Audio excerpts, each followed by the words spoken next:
आई है नई शिक्षक बहाली बिहार सरकार। तो नई शिक्षक भर्ती में आज हम बात करेंगे कि सिलेबस में जो गणित का विषय रखा गया है उस गणित के विषय में क्या क्या क्वेश्चन पूछा जाएगा। बात करते हैं इसके कंप्लीट सिलेबस की।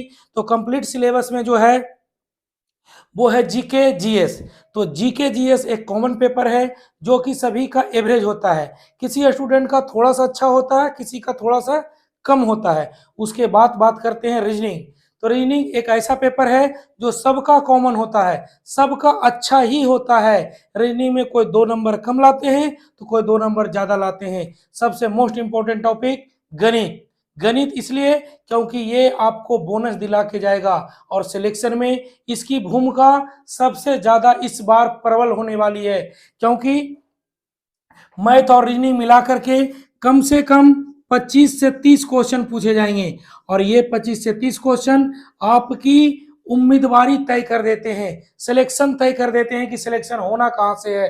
अब 25 से 30 क्वेश्चन जो पूछे जाएंगे मैथ और रीजनिंग मिलाकर पूछे जाएंगे। इसमें से मैथ का जो पोर्शन होगा उसका सिलेबस पे आज हम चर्चा करने जा रहे हैं। इसके जो कंप्लीट सिलेबस होगा उसमें क्या लिखा है क्या छोड़ा है, लेकिन एग्जाम में वो क्वेश्चन उस चैप्टर से पूछा ही जाएगा। ऐसा हर बार के एग्जाम में हमें देखने को मिला। पहले जब मैं रीट का क्वेश्चन करवाता था, रीट का बैच चलाता था, रीट में भी इस तरह के क्वेश्चन पूछे गए जिस चैप्टर को उसने लिखा नहीं था या सिलेबस जारी नहीं किया था। कारण क्या होता है उस पर भी मैं बात करूंगा। तो मैथ के जो भी क्वेश्चन पूछे जाएंगे एक क्वेश्चन 1 नंबर का होगा और यही आपकी उम्मीदवारी तय करता है। सबसे पहले बात करते हैं स्टूडेंट की।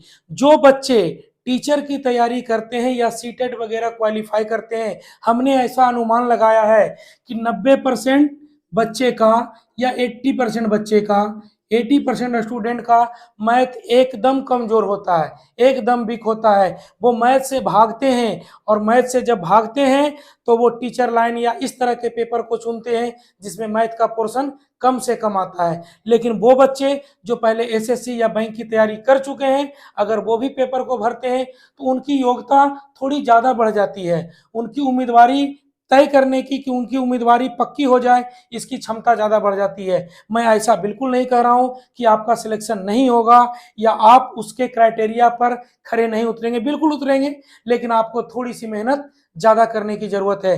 मैथ से डरने की जरूरत नहीं है। एक नया कंसेप्ट है, आप उस कंसेप्ट से आगे बढ़ेंगे तो आपको पूरी तरह से मैथ समझ में आएगी। जैसा हमने अनुमान लगाया है कि जो भी लोग सिलेबस तय करते हैं वो एक अच्छे लेवल के पदाधिकारी होते हैं और वो पदाधिकारी जो मीटिंग कर करके सिलेबस वगैरह डिक्लेयर करते हैं उनकी एज ग्रुप 50+ होती है। और जब इनकी एज ग्रुप 50+ होती है तो ये ऐसे किताब पढ़ चुके होते हैं जहां एक ही चैप्टर, अगर इन्होंने समय चाल दूरी चैप्टर पढ़ा था तो उसमें ट्रेन के भी क्वेश्चन पढ़े थे, उसी में बोट एंड स्टीम के भी क्वेश्चन पढ़े थे, उसी में दौड़ के भी क्वेश्चन पढ़े थे। लेकिन अब क्वेश्चन की प्रकृति बदल चुकी है, क्वेश्चन ज्यादा हो चुका है, इसलिए अब के सिलेबस में समय चाल दूरी अलग चैप्टर में लिखा गया है, ट्रेन अलग चैप्टर में लिखा गया है, बोट एंड स्टीम अलग चैप्टर में लिखा गया है, रेस दौड़ भी अलग चैप्टर बना दिया गया है। अब स्टूडेंट ये सोचेंगे कि हमें तो समय चाल दूरी बोला था, रेलगाड़ी के सवाल तो नहीं पूछे जाएंगे, नावधारा के नहीं पूछे जाएंगे। ऐसा बिल्कुल नहीं है, तीनों के पूछे जाएंगे। उसी तरह से आज हम विस्तार से बात करेंगे कौन सा चैप्टर नहीं लिखा है लेकिन क्वेश्चन उस चैप्टर से पूछे जाएंगे।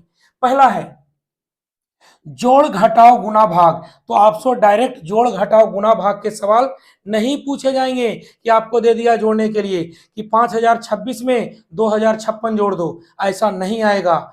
जोड़ घटाओ गुना भाग का मतलब है इसमें आपके सिंप्लीफिकेशन के क्वेश्चन पूछे जाएंगे, सिंप्लीफिकेशन के क्वेश्चन पूछे जाएंगे, सरलीकरण और बोर्ड मास के नियम लगाने वाले, कि जिसपे हम बोर्ड मास का नियम लगाते हैं तो बोर्ड मास वाले क्वेश्चन पूछे जाएंगे, सरलीकरण वाले क्वेश्चन पूछे जाएंगे।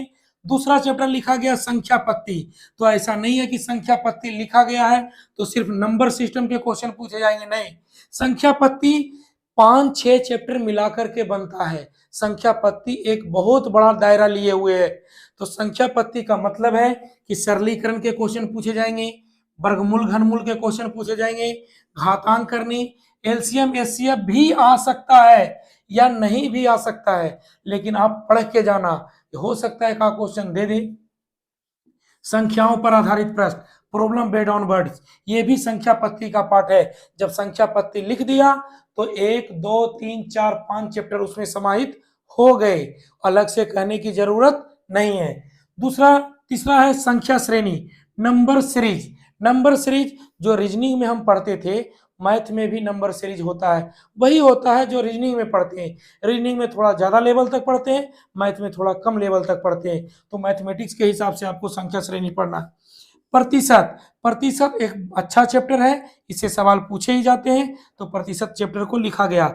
औसत, औसत चैप्टर पूरी तरह से संख्या पत्ती पर डिपेंड करता है और औसत के अच्छे लेवल के भी सवाल बनते हैं। लाभ हानि, जब लाभ हानि लिख दिया तो वो बट्टा छूट और डिस्काउंट के भी सवाल पूछेगा ही पूछेगा, क्योंकि पहले की किताब में लाभ हानि में ही बट्टा चैप्टर लिखा जाता था, तो बट्टा का भी क्वेश्चन पूछा ही जाएगा। आगे बात करते हैं अनुपात एवं समानुपात। अगर अनुपात एवं समानुपात लिख दिया है, ये एक बहुत बड़ा टॉपिक है। इसमें आपको पूछा क्या जाएगा, जब अनुपात समानुपात लिख दिया है तो मिश्रण के भी क्वेश्चन पूछे जाएंगे, क्योंकि जो भी पेपर सेट किए हैं उनके किताब में अनुपात समानुपात चैप्टर में ही मिश्रण के क्वेश्चन पढ़ने को आते थे। इसी में वो साझेदारी पार्टनरशिप की भी क्वेश्चन पूछेंगे, और इसी में वो उम्र पर आधारित प्रश्न, उम्र पर आधारित प्रश्न। तो अनुपात समानुपात एक बहुत बड़ा चैप्टर है। जब उन्होंने अनुपात समानुपात लिख दिया है तो मिश्रण, साझेदारी, उम्र पर आधारित प्रश्न भी पूछेंगे। 100% इन सब में से भी एक दो क्वेश्चन पूछा जाएगा। आपको ये नहीं सोचना है कि अनुपात समानुपात चैप्टर दे दिया, हम ये सब चैप्टर क्यों पढ़ें, नहीं, ज्यादा पढ़ के जाना है, कम पढ़कर नहीं जाना है। दूसरी बात, साधारण ब्याज और चक्रवृद्धि ब्याज। देखो इन दोनों चैप्टर को एक ही में लिख दिया गया है, वास्तव में दोनों चैप्टर अलग अलग हैं, लेकिन जो लोग पेपर सेट किए हैं उन्होंने एक ही में दोनों चैप्टर पढ़े थे। ऐसा भी हो सकता है कि साधारण ब्याज से ही सवाल आए एक क्वेश्चन, या चक्रवृद्धि ब्याज से ही क्वेश्चन पूछा जाए, लेकिन दोनों को मिलाकर कम से कम एक, ज्यादा से ज्यादा दो क्वेश्चन पूछे ही जाएंगे।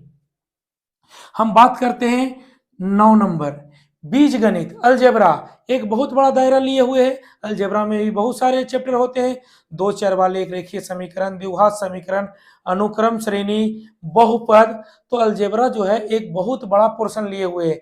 मैं मानता हूं कि क्वेश्चन ज्यादा हार्ड नहीं आएंगे, लेकिन जो भी लेवल होगा कम से कम आपको लगेगा कि हाँ ऐसे एक अच्छे लेवल के सवाल हैं।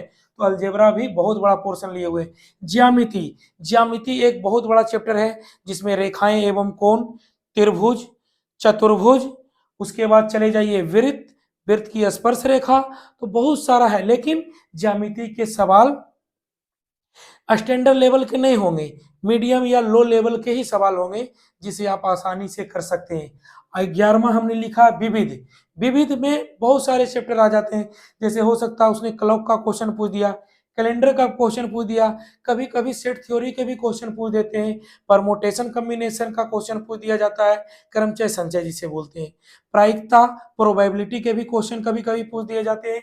तो ये है आपका मैथ का कंप्लीट सिलेबस, जो जानना आपके लिए बहुत जरूरी था। ऐसा नहीं आपको करना है कि अगर उसने लिखा संख्या पत्ती तो सिर्फ संख्या पत्ती पढ़ के चले जाना, अनुपात समानुपात लिखा है तो सिर्फ अनुपात समानुपात को करके हम चले जाएं, मिश्रण, साझेदारी, उम्र पर आधारित प्रश्न सबको करके जाना है। और आपके पास एक अच्छा टाइम है, अगर पेपर मान के चलो अगस्त में होता है तो आपके पास कंप्लीट जून और जुलाई है, तो जून जुलाई में ये सारे चैप्टर अच्छे से आप पढ़ सकते हैं, फिर उसके बाद रिवाइज भी कर सकते हैं।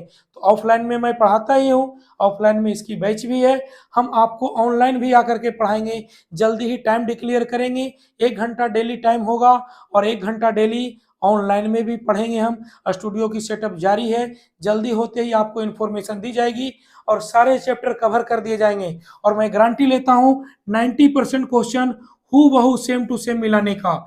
लेकिन मैथमेटिक्स है, संख्या बदल दी जाती है, नाम बदल दिए जाते हैं, पैटर्न को फॉलो करना होता है मैथ में, और पैटर्न बिल्कुल वही होगा जो आपको ऑनलाइन या ऑफलाइन के क्लास में करवाया जाएगा। तो जल्दी ही हम आपसे मिलेंगे ऑफलाइन ऑनलाइन के एक नए बैच के साथ। डेली आपको 1 घंटे कंटिन्यू क्लास चलेगी, और वो होगी नई शिक्षक भर्ती बिहार सरकार की जो वैकेंसी आई है उसके स्पेशल बैच की, उसकी स्पेशल बैच लेकर के हम आएंगे। ठीक है, तो अगली वीडियो में हम मिलेंगे एक नए इन्फॉर्मेशन के साथ।